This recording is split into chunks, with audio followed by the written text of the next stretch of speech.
TV मुजाहिद बिल्ली आपको खुशामदीद कहता है। वैसे तो इस वक्त जब हम गुफ्तगू अफ़गानिस्तान पे और इस्लामाबाद में होने वाले ट्राइका प्लस के इजलास पर कर रहे हैं, और जो वाकई खुसूसियत का अहम है वो कि इस वक्त सारे मुल्क में और जहाँ जहाँ पाकिस्तानी रहते हैं, ख़ास तौर सारी दुनिया में लोगों की नज़रें जो हैं T20 वर्ल्ड कप के सेमीफ़ाइनल में हैं।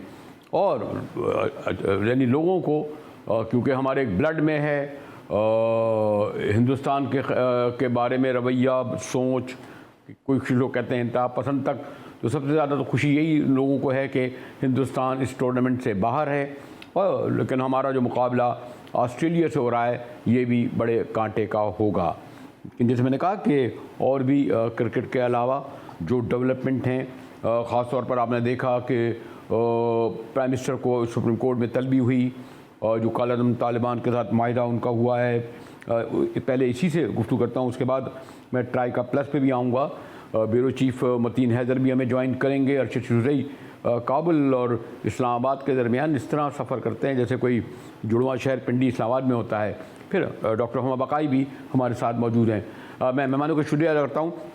इससे पहले मैं डॉक्टर साहब आपके पास आऊँ, ज़रा मैं क्विक अरशद यूसुफ़ज़ई से ये मालूम कर लूँ, अरशद आपकी क्या इत्तला है, क्योंकि कल जब मेरे प्रोग्राम में साबिक़ इंटीरियर मिनिस्टर रहमान मलिक ने शिरकत की तो उन्होंने बिल्कुल वादे दो टोक में अल्फाज में कहा कि कालादम तहरीक तालिबान और हुकूमत के दरमियान मुआहिदा हो चुका है। आप क्या कहते हैं?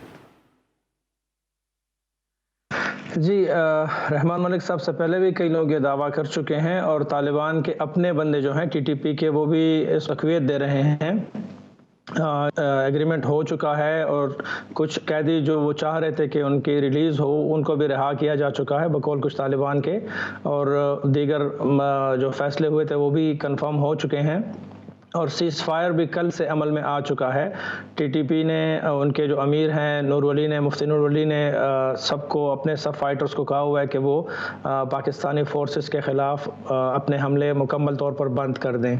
तो वाकई इस तरह कुछ नज़र आ रहा है कि एग्रीमेंट हो चुका है, इम्प्लीमेंट हो चुका है वो। जी डॉक्टर साहब, हमें रिटायर्ड ब्रिगेडियर महमूद शाह साहब ने भी ज्वाइन किया है और आपको इल्म में उनकी बड़ी गहरी नज़र है, क्योंकि एक तवील अरसा उन्होंने डेवलपमेंट के इस तरफ उस तरफ अमली तौर पर डेवलपमेंट होते हुए देखे हैं। लेकिन डॉक्टर साहब इसको यानी बहरहाल अभी तक तो सरकारी तौर पर तो हुकूमत तस्लीम नहीं करती, लेकिन मैंने कहा रहमान मलिक का भी जिक्र किया, फिर अरशद शुरई कहते हैं कि हाँ दोनों के दरमियान मुआहिदा हो चुका है। लेकिन इस मुआहिदे के साथ ही फिर सवाल ये आता है कि क्या कोई एक तहरीक तालिबान का ग्रुप है, फिर अफ़गानी हैं, फिर पंजाबी हैं, फिर अलग अलग उनका डिसिप्लिन है, फिर IS है, तो क्या और ये भी नहीं मालूम किया जा रहा कि कालादम तहरीक तालिबान के किस कायद ने इस पर दस्तखत किए? हुमा, देखिए, मैं आपसे मुजाहिद गुजारिश करूं, मैं रहमान मलिक साहब की बहुत इज्जत करती हूं और वो जिम्मेदार ऑफिसर हैं, जिम्मेदार शख्स हैं, जिम्मेदार सियासतदान हैं। लेकिन जिस वक्त बात हो रही थी ना कि पाकिस्तान ने अमेरिका को बेसिस दे दिए हैं, तो उस वक्त भी ऑपोजिशन के बहुत जिम्मेदार लोगों ने आके कहा था कि जी बिल्कुल दे दिए, मुआहिदा हो गया है और वो यहाँ बैठे हैं और आने वाले हैं वगैरह वगैरह। जिसके बाद आपको पता है कि इमरान खान साहब का इंटरव्यू आया और वो पूरी एब्सोल्युटली नॉट की बहस चली। मैं ये तो बिल्कुल वसूख से कह सकती हूँ कि इस हवाले से सोच मौजूद है, इस हवाले से काम हो रहा है और हुकूमती इदारों में और एस्टैब्लिशमेंट में भी एक बहुत बड़ा समझिए ग्रुप है जो समझता है कि पाकिस्तान के लिए अच्छा है कि हम इस सूरत हाल को नेगोशिएटिंग टेबल पे ले आए और ये जो एंडलेस कॉन्फ्रंटेशन है इसको ख़त्म करें। लेकिन इतना ही बड़ा एक थिंकिंग सर्किट है जो ये कहता है कि इसकी कीमत बहुत बड़ी होगी, इसकी कॉस्ट बहुत ज़्यादा है, और जाहिर है जब आप इसकी बात करते हैं तो लोगों के जहनों में फिर जो आर्मी पब्लिक स्कूल में हुआ था वो बिल्कुल साफ तौर सामने आ जाता है। उन केसेस को एड्रेस करने के लिए या उन सेंसिटिविटीज को एड्रेस करने के लिए आपको हुकूमती स्टेटमेंट सामने आ रहे हैं। हम आइन की पासदारी के हवाले से बात है, जो इस किस्म की एक्टिविटीज में मुलविस थे उनको नहीं डॉक्टर साहब अगर देखिए, ये जो कोई मामूली बात तो नहीं है कि अगर अरशद यूसुफ भी कंफर्म कर रहे हैं। बहरहाल तरदीद भी नहीं आई जो हमारे कल प्रोग्राम में रहमान मलिक ने कहा था कि दोनों के दौरान मुआहिदा हो गया, और फिर आपने देखा कितना शदीद रद्द-ए-अमल वो ASP का आया, और जिसके सबब सुप्रीम कोर्ट को वज़ीर आज़म को तलब करना पड़ा। और अभी तक ऑफिशियली अगर आप मुझे करेक्ट कर दिएगा अरशद और आप, ये हुकूमत तस्लीम नहीं कर रही कि उनका अगर मुआहिदा हुआ है, कहाँ मुआहिदा हुआ है, किसने किसने दस्तखत किए हैं, क्या क्या उसके नुकात हैं। डॉक्टर उमा, मेरा नहीं ख्याल जी कि अभी कोई मुआहिदा हुआ है। मुआहिदे की तरफ पेशकदमी जरूर है, और ये सोच मौजूद है कि शायद रियासत के लिए ये अहम है। अरशद आप भी ये समझते हैं कि अरशद सॉरी फिर क्विक मैं पूछ लूँ डॉक्टर साहब, आप तो कह रहे हैं कि मुआहिदा हो गया। देखिए, मैं समझती हूँ कि जितनी भी ऐसी एंटिटीज होती है ना, और अगर वो वाइड स्प्रेड हो मुल्क के अंदर, तो आखिरकार आपको मुआहिदा करना पड़ता है। अहम बात यह है कि मुआहिदे की नुकात क्या है, और क्या पाकिस्तान कंसीड कर रहा है, क्या पाकिस्तान जो है वो पोजीशन ऑफ वीकनेस से खेल रहा है, क्या पाकिस्तान अपनी कंडीशन जो है उन पर उनको कन्विंस कर पाएगा। मुआहिदे में कोई हर्ज नहीं है। मुआहिदे की नुकात क्या है, ये पोजीशन ऑफ पावर में हो रहा है या पोजीशन ऑफ वीकनेस हो रहा है, अहम है, या मुआहिदा करने वाले इस मुआहिदे को सिर्फ ब्रीदिंग स्पेस के तौर पर इस्तेमाल करना चाहती है, और वो इस मुआहिदे से मुखलिफ नहीं है। मुआहिदा तो अमरीका ने भी किया है तालिबान के साथ अफगानिस्तान से बाहर निकलने के लिए। आपका ख्याल है ये मुआहिदे के बगैर हो गया कि कोई अमेरिकन लाइफ का लॉस नहीं हुआ और उनके इनखला इतने स्मूथ हो गए, और तवातुर के साथ इनखला वहाँ से हो रहा है। आपका ख्याल है ये सब कुछ इसी मुआहिदे के बगैर हुआ है? बिल्कुल कोई मुआहिदा था जिसके तहत ये हुआ, और इस वक्त पाकिस्तान में एक सोच मौजूद है कि शायद हमें perpetually in state of conflict में रहने के बजाय मुआहिदा कर लेना चाहिए। अच्छा मैं मुझे एक ट्राइका प्लस पे भी आना है, जो इस्लामाबाद कहाँ इजलास जारी है, और ख़ासतौर पर इसी वक्त दिल्ली में भी एक इजलास जारी है जिसमें चाइना और पाकिस्तान शिरकत नहीं कर रहे। लेकिन मेरे ख्याल है जब तक कोई सामने नहीं आए तो अरशद हम ये नहीं कह सकते कि मुआहिदा हुआ, ऑफिशियली जब तक ना आए कोई। जी, जिस तरह डॉक्टर साहिबा बता रही हैं, बातचीत हो रही है। मुआहिदा तो बहुत बात की बात है, लेकिन कम से कम इस बात पर एक एग्रीमेंट नज़र आ रहा है कि सीज़ फायर के हवाले से। और जो मुलाकातें आप कह रहे हैं, तो मुलाकातें वाकई हुई हैं वज़ीरिस्तान में, और अफ़गान तालिबान ने इसको फैसिलिटेट किया हुआ है। अच्छा, अब डॉक्टर साहब ये जो इस वक्त दिल्ली के इजलास, यानी मेरे ख्याल कमोश एक ही दिन है शायद, ये ट्राइका प्लस का इजलास जिसमें अमेरिकन नुमाइंदे, रूसी नुमाइंदे, चाइना के नुमाइंदे, फिर अफगान वज़ीर ख़ारजा पाकिस्तान, इसको आप ICC के कितनी अहमियत देती हैं इस वक्त? मेरे ख्याल है इंतहा से ज़्यादा अहम है, क्योंकि देखिए एक बात तो बिल्कुल बावर हो गई कि आप ऑफिशियली तालिबान को बेशक रिकग्नाइज करें या ना करें, आपने उनको डिफेक्टो रिकग्निशन दे दी है। और इस वक्त ये तमाम ममालिक जो इस विशेष में शामिल हैं, उनका कंसर्न ये है कि अफगानिस्तान शुड नॉट इम्प्लोड, वहाँ पे इकोनॉमिक कोलैप्स नहीं होना चाहिए, क्योंकि उसके बाद जो सूरत हाल सामने आएगी वो सिर्फ खित्ते के लिए मखदूश नहीं होगी, दुनिया के लिए भी बहुत तकलीफदेह हो सकती है। और हमें मेरा ख्याल है कि तारीख से सबक हासिल करना चाहिए इस हवाले से। तो मेरा ख्याल है कि इंटरनेशनल कम्युनिटी बिल्कुल इंगेज करना चाहती है तालिबान के साथ, और ये बहुत बड़ा फर्क है 90 की दिहाई से। तालिबान को भी मेरा ख्याल है मजीद प्रैग्मेटिज्म का इजहार करने की ज़रूरत है। इसीलिए मैंने कहा कि मुआहिदों में हर्ज नहीं होता, मुआहिदों को ठीक तौर निभाया जाए, ये अहम होता है। जी अरशद, ये जो मैंने कहा कि ट्राइका प्लस का, जैसे आज मैंने कहा ना कि इजलास हो रहा है, और इसमें यकीनन मौजू काबुल, मुस्तकबिल के काबुल, और वो जो आप देख रहे हैं वो किन मसाइल का शिकार हैं, ग़िज़ाई किल्लत का शिकार हैं, कोई रियासती ढांचा ख़त्म हो गया है, वर्ल्ड बैंक इदारे उनकी हेल्प नहीं कर रहे, पाकिस्तान कोशिश कर रहा है लेकिन वो अभी तक टिल्ट नहीं कर सका, पीनट उन्हें मदद मिली है। और काबुल में अगर खुदा ना करे बदअमनी होती है तो आप मुझसे ज़्यादा जानते हैं उसके इम्पैक्ट जो है पूरे रीजन पे पड़ता है, इसीलिए ये ममालिक जो इकट्ठे भी हुए हैं। जी अरशद,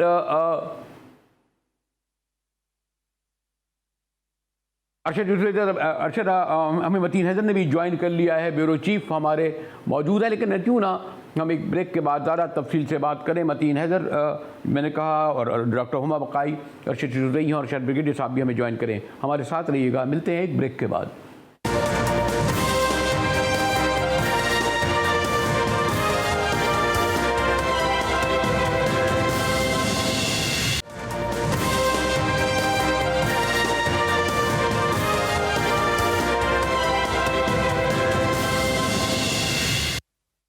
GTV मुजाहिद बिल भी एक बार फिर आपको खुश आमदीद करता है। मैंने कहा अभी आपसे पहले ब्रेक से कि जो बहरहाल डॉक्टर हुमा बकाई और अरशद जुज़ई ये कहते हैं कि अभी तक कोई बाकायदा मुआहदा, तहरीरी मुआहदा नहीं आया है, गो कि उसका एक प्रोसेस बहुत आगे तक बढ़ गया है। ट्राइका प्लस की भी मीटिंग हो रही है। हमारे साथ मतीन हैदर इस वक्त फ़ॉरेन ऑफिस में मौजूद हैं। मतीन हैदर, जो कितनी अहमियत है ये जो ट्राइका प्लस का जो इजलास हो रहा है एक ऐसे वक्त में जबकि ये बाज़गश भी सुनाई दे रही है कि पाकिस्तान करने जा रहा है कालदम तहरीक से मुआहदा और फिर पूरा काबुल में बदलती सूरत हाल। मतीन जी शुक्रिया मुजाहिद बरेलवी साहब। बिल्कुल, देखिए इस वक्त जो है वो इंतहाई अहम तरीन इजलास है जो इस्लामाबाद में इस वक्त जारी है ट्राइका प्लस का, और मैं इस वक्त आपसे वजारत खारजा से मुखातिब हूँ और कोई 5 मिनट पहले मेरी एक्सक्लूसिव गुफ्तगू हो रही थी वजीर खारजा शाह महमूद कुरैशी साहब के साथ, और उन्होंने ये बताया कि तमाम तर जो पहलू हैं अफगानिस्तान में, अमन, सिक्योरिटी, काउंटर टेररिज्म, माशी सूरत हाल, इलाकाई ताबन, इन तमाम पहलुओं के ऊपर जो है वो बातचीत हुई है और अभी कुछ देर में मुश्तरका एलामिया जो है वो जारी कर दिया जाएगा। जहाँ तक इस वक्त TTP के साथ मुज़ाकरात का मामला है तो वो अभी उसमें ये मुज़ाकरात किसी हतमी नतीजे तक नहीं पहुंचे, ना ही कोई वायदा किया गया है। ताहम इसमें इंतहाई अहम और काबिल जिक्र बात यह है कि ये बातचीत जो अफगानिस्तान के तालिबान हैं उनके ताबन के साथ ये बातचीत चल रही है। अब ये आगे किस मंतकी नतीजे तक पहुंचती है, चूंकि इसके ऊपर बहुत सारी अभी ऑब्जर्वेशंस भी आ चुकी हैं इन मुज़ाकरात के हवाले से। और आज आपके प्रोग्राम के तवस्सुत से बताऊं कि अभी 2 घंटे पहले वज़ीर आज़म इमरान खान की ज़ेर सदारत एक आला सतह का सिक्योरिटी इजलास हुआ है जिसमें DGI मौजूद थे, वज़ीर दफा मौजूद थे और दीगर वज़रा थे, जिसमें अब तक की सारी सूरत हाल का जायजा लिया गया है। एक तो सुप्रीम कोर्ट की ऑब्जर्वेशन की रोशनी में जो TTP के बारे में दी गई और अब तक क्या प्रोग्रेस हुई है उसका भी जायजा लिया गया है। अब क्या क्या रिलीफ उन्हें दिया जा सकता है, क्या नहीं दिया जा सकता, इन तमाम पहलुओं के ऊपर मुफस्सल गुफ्तगू हुई है। लेकिन अभी हम आपको सिर्फ यही बताएं कि इस वक्त जो कंसर्न था, जो फोकल पॉइंट था आज के ट्राइका प्लस का, वो ये था कि अफगानिस्तान की मौशी मदद की जाए। वहाँ पे जो शदीद तरीन इंसानी बहरान इस वक्त जो पैदा होने जा रहा है खुराक की कमी के बायस, मालियात की कमी के बायस, उससे कैसे निपटा जाए। मतीन ये जो मतीन साहब साथ रहेगा डॉक्टर साहब, ये फिर जो ट्राइका प्लस का इजलास हो एक बार फिर दिल्ली इस्लामाबाद तनाज़े का शिकार होने नहीं जा रहा, क्योंकि हमने और चाइना ने दिल्ली इजलास का बाइकाट किया, दिल्ली को हमने नहीं बुलाया। खैर हमारा कंसर्न ये है कि उन ममालिक को बुलाया जाए जो काबुल से रिलेटेड या इस रीजन के हैं। तो ये भी एक है कि कोई भी इशू, और फिर अगर दिल्ली सुकून से तो नहीं बैठेगा, वो अपने जो भी उनके थोड़े से ईरान से भी करीब हैं, फिर बहुत सारे वो सिपाहों, लश्करों और जो मिलिटेंट्स हैं उनको भी वो बराह रास्त सपोर्ट करते रहे हैं। ख़ुद हमारे जैसे BLA है, बलूच लिबरेशन है, फिर उधर लश्कर से पास में क्या आप यानी इसमें समझ गए होंगे डॉक्टर साहब आप जो मैं कहना चाह रहा हूँ। देखिए आपने खुद ही मुजाहिद बरेलवी साहब पहला कर दिया कि क्यों नहीं हम गए उस कॉन्फ्रेंस में जो दिल्ली में हो रही है, क्योंकि अभी तक इंडिया का किरदार मस्बत नहीं है, इंतहाई मनफी है, और इसीलिए हमने उसको हाईलाइट किया है कि जी वो स्पॉइलर हैं और स्पॉइलर के साथ बैठ के अमन पे बात नहीं की जा सकती। अगर वो ये सब कुछ कर रहे हैं और अगर पाकिस्तान भी उसको हाईलाइट नहीं करता जो उसके डायरेक्ट निशाने पर है, मतलब जब उनके पास स्ट्रैटेजिक स्पेस थी तो उन्होंने उसको कुल्ली तौर पर पाकिस्तान के खिलाफ इस्तेमाल किया और पाकिस्तान ने इस हवाले से टेंजिबल एविडेंस डोसियर्स की सूरत में इंटरनेशनल फोरम्स के सामने रखी है। तो मेरे ख्याल है कि ये बात अहम नहीं होती कि जी आप फंस जाएंगे, आप प्रिंसिपल स्टांस लेते हैं। पाकिस्तान प्रो पीस है अफगानिस्तान के हवाले से, फैसिलिटेटर है वो तमाम चीजें कर रहा है, चाहे वो बॉर्डर मैनेजमेंट हो, चाहे वो ह्यूमैनिटेरियन एड हो, चाहे फैसिलिटेशन ऑफ डायलॉग हो, चाहे इनखला हो। आप अफगानिस्तान के हवाले से पाकिस्तान को फोर फ्रंट पे पाते हैं, but at the same time Pakistan ये तो नहीं कम्प्लीटली इग्नोर कर सकता कि जो स्पॉयलर्स हैं उनको एक बार फिर थ्रू बैकडोर एक फाल किरदार मिल जाए इस सूरत हाल में, और पाकिस्तान इस हवाले से अपने कंसर्न भी सो टू से सामने ना लाए। तो मेरे ख्याल पाकिस्तान का तो प्रिंसिपल स्टांस है, और जो सीरियस ऑब्जर्वर्स हैं ना इवन इन द यूएस, वो ऑन रिकॉर्ड हैं ये कहने कि इंडिया का किरदार अफगानिस्तान में पाकिस्तान के हवाले से इंतहाई मनफी रहा है। लेकिन डॉक्टर साहब का ऑब्जर्वेशन अपनी जगह और एक हद तक बड़ा रैशनल भी है, लेकिन अरशद ये तो आप बहरहाल हम इग्नोर नहीं कर सकते ना कि अगर भले कितना दुश्मन हो कि हिंदुस्तान इस रीजन का एक बहुत बड़ा मुल्क है इकॉनमी के एतबार से, अस्करी तौर पर, और अगर वो स्पॉयलर है तो बड़ा स्पॉयलिंग करा, मसलन पाकिस्तान ही तोड़ दिया उसने। ये तो रियलिटी है ना, उस वक्त तो सुपर पावर हमारे लिए नहीं आई, ना चाइना आया ना अमेरिकन आए, इस वक्त भी। और जो दिल्ली के साथ उसके जो रिवायती ताल्लुकात हैं, आप भी जानते होंगे कि सैकड़ों नहीं हज़ारों की तादाद में उनके वहाँ ट्रेनिंग भी लेते हैं, पढ़ते भी हैं, करते। तो ये जो काबुल की हद तक जो सूरत हाल होगी, अगर हम पाकिस्तान और हिंदुस्तान ने अगर वहाँ पर ये लड़ाई लड़ी तो हम भले उन्हें आइसोलेट कर दें, लेकिन मुश्किलात तो फिर पैदा कर सकते हैं ना वो हमारे लिए अरशद। जी बिल्कुल, मुश्किलात तो बहरहाल पैदा हो सकती हैं, लेकिन इसमें दो बातें क्लियर हैं। एक ये कि हिंदुस्तान ने पिछले 20 साल में अफ़गानिस्तान में बहुत मनफी रोल प्ले किया, और उसका खुमियाजा ये भुगतना पड़ रहा है अब कि अफ़गान तालिबान के साथ अभी तक उनकी बाज़ाब्ता कोई ऐसी बातचीत नज़र नहीं आ रही जो होनी चाहिए थी।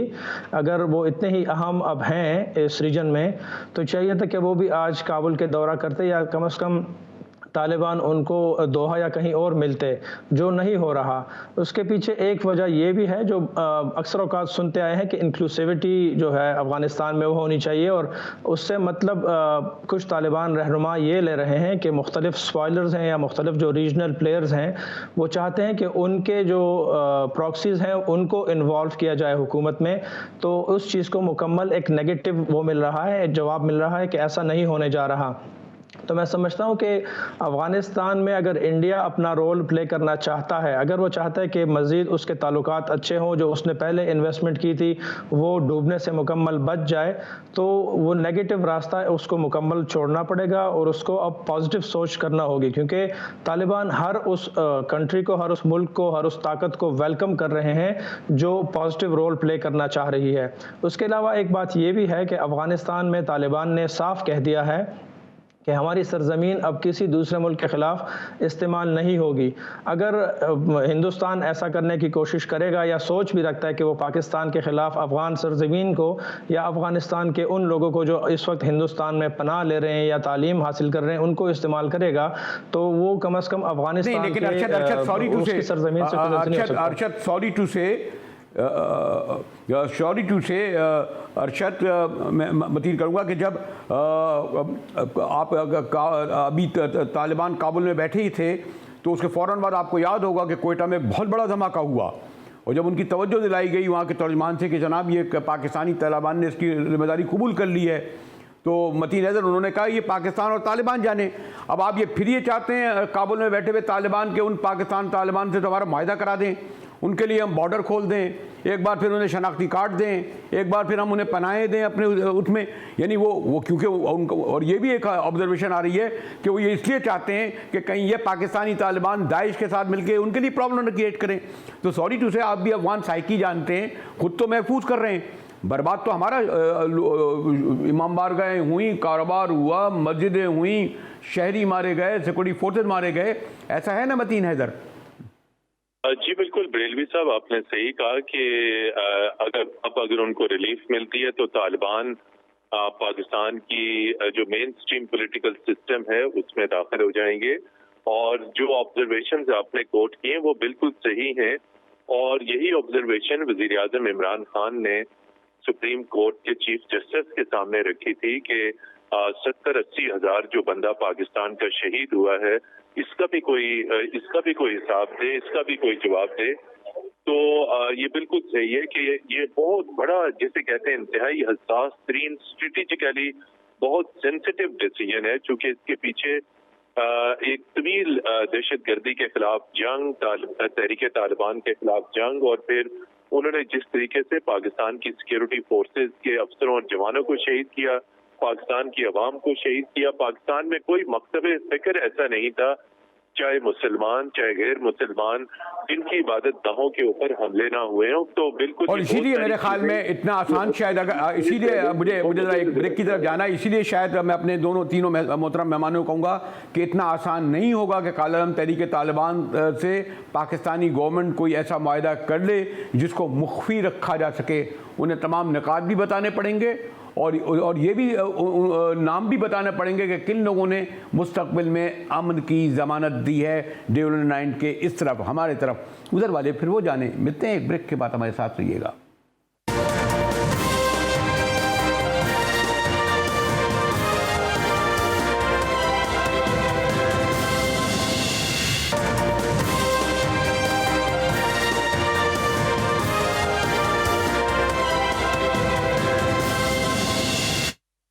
GTV में एक बार फिर मुजाहिद वली आपको खुशामदीद कहता है। और जैसे मैंने कहा कि ट्राइका प्लस का इलाज जारी है, जिस पर गुफ्तगू हो रही थी। डॉक्टर मोहम्मद वकाई भी हमारे साथ थी, और शशुरई बड़े यंग डायनामिक जो बड़ी दोनों तरफ गहरी नज़र रखते हैं। फिर हमारे ब्यूरो चीफ मतीन हैदर। तो हम कोशिश कर रहे हैं रिटायर्ड ब्रिगेडियर शाह साहब से रब्ता हो जाए।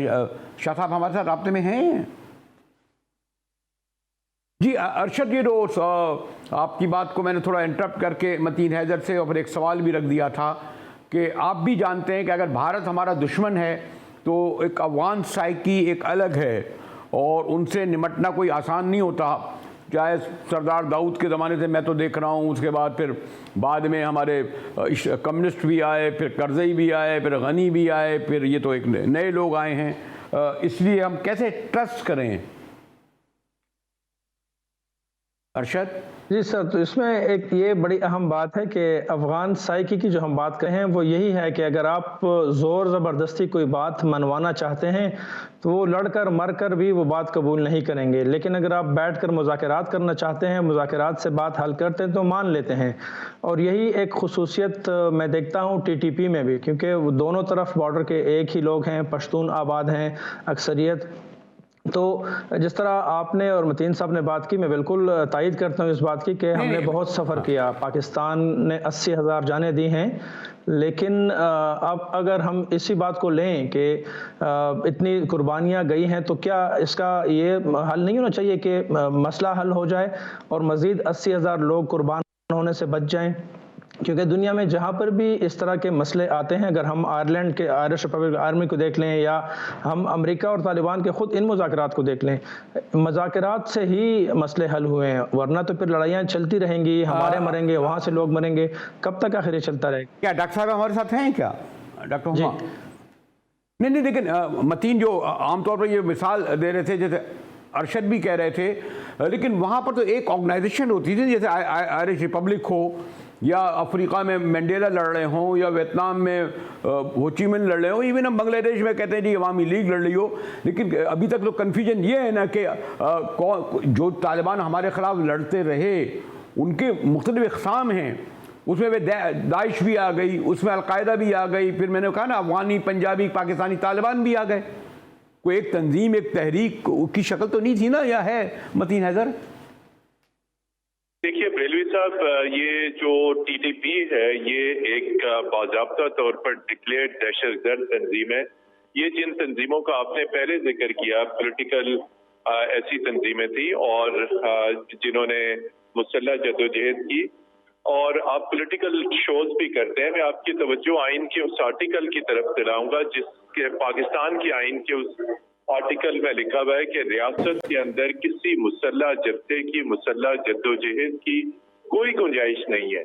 तो जो वज़रा ये बात कर रहे हैं कि TTP के साथ मुज़ाकरात आइन और कानून के दायरे में हो रहे हैं, आइन तो इस चीज की ममानियत करता है। ये तो TLP के साथ भी यही मसला होगा, ये भी तो एक इसके लिए भी उनको भी तो अपने को उनको भी तो 4th शेड्यूल से अगर निकाल के ले आए, उनको भी तो आना पड़ेगा ना। फिर पाकिस्तान की पुलिस के जवानों को शहीद किया और फिर वो तमाम तर चीजें कॉम्प्रोमाइज कर दी गई, लेकिन उससे ज्यादा मामला सीरियस जो है वो टीटीपी के साथ है, क्योंकि टीटीपी एक पॉलिटिकल एंटिटी नहीं है, एक मिलिटेंट ऑर्गेनाइजेशन है जिसकी कॉन्स्टिट्यूशन में कोई गुंजाइश नहीं और इसमें सारा जवाब मुकम्मल हो जाता है। फिर क्यों मायदा की बात की जा रही है उनसे?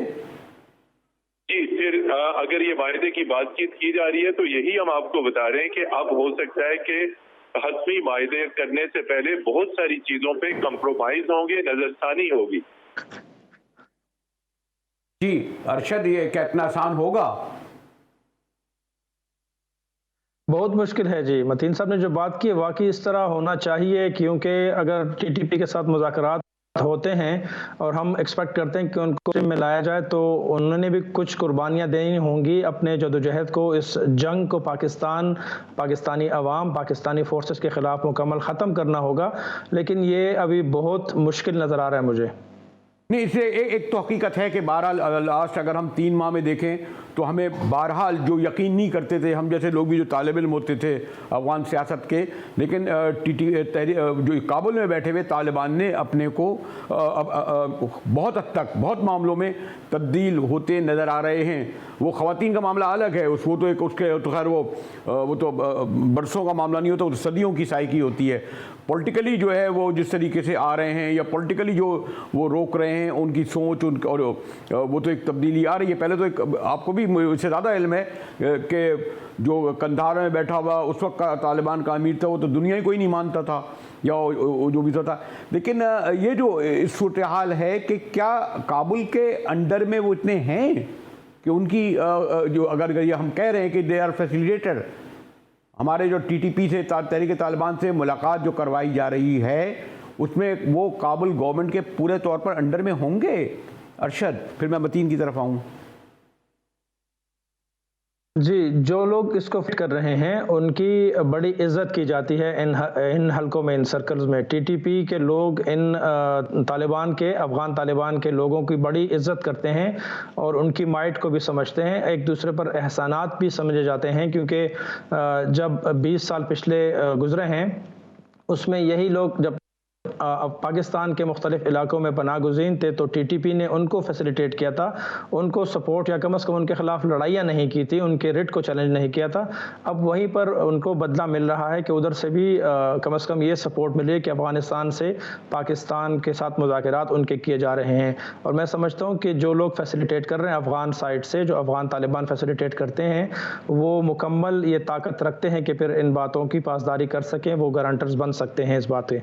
यानी आपका इशारा यकीनन हक्कानी नेटवर्क की तरफ होगा, जो सिराज हक्कानी साहब अभी तक कहते हैं ये इनिशिएटिव ले रहे हैं मतीन हैदर, लेकिन हक्कानी नेटवर्क को भी अब इस नेटवर्क को ओपन होना पड़ेगा। जब आप हुकूमत में बैठे होते हैं तो आपको तमाम चीज़ें सामने रखनी पड़ती हैं।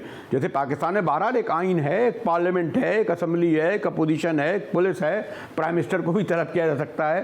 मेरे ख्याल में वहाँ निज़ाम में तो नहीं हो सकता कि कोई अमीरुल मोमिनीन से कोई सवाल करे कि जी आप कौन हैं, कहाँ से आए हैं, क्यों मतीन हैदर? जी बिल्कुल बरेलवी साहब, और अभी आपने देखा कि खास तौर पर 2-3 रोज से जब लास्ट कौमी सलामती की पार्लियामानी कमेटी का इजलास हुआ और उसके बाद सेनेट और सेनेट के इजलास में भी तमाम पार्लियामेंटेरियन की जानिब से अब ये आवाजें उठ रही हैं कि अगर ये इतने अरसे से मुज़ाकरात हो रहे थे तो इस स्टेज पे लाके क्यों बताया गया? शुरू में जब मुज़ाकरात करने थे, नहीं करने थे, किन टर्म्स एंड कंडीशन पे करने थे, ये राइट इन द बिगिनिंग बहुत शुरू में पार्लियामेंट की जो कौमी सलामती की कमेटी है उसको एतमाद में लिया जाता, पार्लियामेंट को एतमाद में लिया जाता। वजीर दफा और वजीर खारजा पे लाजिम था कि जिस वक्त ये फैसला हुआ कि उनसे बातचीत करनी है, किन टर्म्स एंड कंडीशन पे करनी है, वजीर खारजा और वजीर दाखिला उसी वक्त सेनेट और कौमी असम्बली को इन मामलात पर एतमाद में। ठीक है मतीन, मुझे कंक्लूड करना है। डॉक्टर हुमा बकाई ने बयान किया। डॉक्टर साहब सॉरी टू से बीच में आपसे रब्ता नहीं रहा था, मेरा बड़ी एक आजाना मैंने कहा ना स्टूडेंट ये राय थी कि काबुल के में बैठे हुए तालिबान तो अब ये चाहते हैं ना कि तहरीक तालिबान को हमारी तरफ धकेल ही दें लफ्ज़, इसीलिए वो इसमें अहम किरदार अदा कर रहे हैं ये मुआहिदा कराने में। लेकिन उनकी ज़मानत कौन लेगा, क्योंकि मैं हिंदुस्तान तो हमारा दुश्मन है, लेकिन मेरा ये कहना था, शायद जो हो सकता है मेरी ऑब्जर्वेशन गलत हो, कि हम काबुल में बैठे हुए लोगों पे ट्रस्ट नहीं कर सकते, टीटीपी पे भी, तहरीक तालिबान पे भी ट्रस्ट नहीं कर सकते, क्योंकि उनका पास ऐसा है। डॉक्टर हुमा, आप बिल्कुल बजा कह रहे हैं, ये बैगेज अपनी जगह मौजूद है।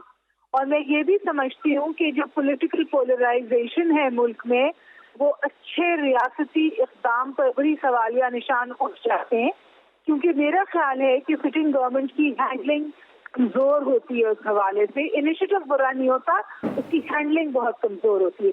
जो आपने बात की वो ये है कि जो ज़मीनी हक़ाइक़ हैं उनमें जो तब्दीली आई है, मेरे ख्याल है उनका अदराक करने की ज़रूरत है। और तब्दीली ये है कि तहरीक तालिबान में पाकिस्तान के पास जो स्ट्रैटेजिक स्पेस थी अफगानिस्तान में, because northern alliance was very supportive of India, because India के पास वहाँ स्ट्रैटेजिक स्पेस थी और वो उसको इस्तेमाल करता था, और तहरीक तालिबान ने पाकिस्तान को पनाह देता था कि वो पाकिस्तान के खिलाफ, उनके पास वहाँ सेंचुरीज थी और सेफ हेवन्स पे।